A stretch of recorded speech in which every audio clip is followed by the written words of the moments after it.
This is the mode of transmission of filariasis, and the causative agent of filariasis is Wuchereria bancrofti. As I have already said, filariasis requires two hosts. One of the host is mosquito and the other host is human being. This central part, it represents the skin of human being. So the left side of the skin, it takes place in the mosquito, and this right side of the skin, it takes place in the human being. The first stage larvae, this L1, it means first stage larvae or microfilary. These are released by the adult female. This is male and this is adult female filarial worms. These filarial worms, they look like threads, hence the name filary.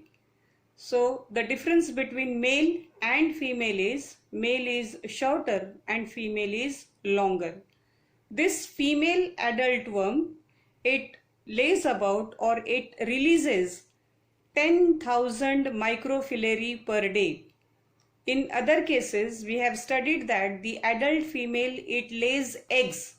But in this case, instead of using the word eggs, we'll be using the word microfilary. These microfilary, they are most abundant in blood and lymph, and they are abundant in the blood during night time, say about 10 p.m. to 4 a.m. and during daytime the microfilary, they isolate or hide out in deep vascular beds.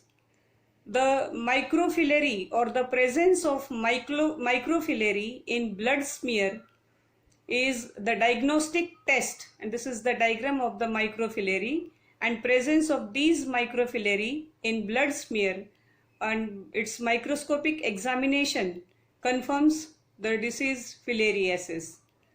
So when the mosquito sucks blood or it has its meal, the microfilary are ingested by the mosquito. The microfilary penetrate the gut wall and migrate to the thoracic muscles of mosquito, where they grow and undergo two moltings. Molting means shedding or casting off the outer covering or outer membrane is called as molting. After molting, it forms or it produces the next stage larva called as third stage larva. It is also called as L3 larvae. This is infective stage, and this is the diagram of L3 larva. So this L3 larvae, they migrate to the mouth parts of mosquito, and when the mosquito bites a healthy person, these L3 larvae, they are deposited in the skin of that person.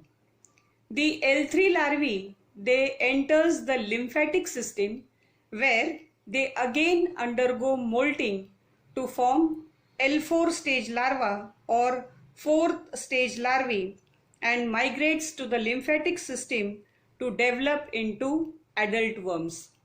The time taken for development of L3 larva is about 10 to 14 days, but the time taken for development into adult worm is about 6 to 9 months.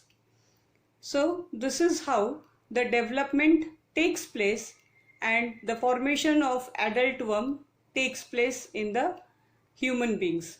So when these are found large number in the lymphatic system, the symptom that is seen is swelling of legs or edema in the legs, which looks like the elephant's leg, and hence filariasis is also called as elephantiasis.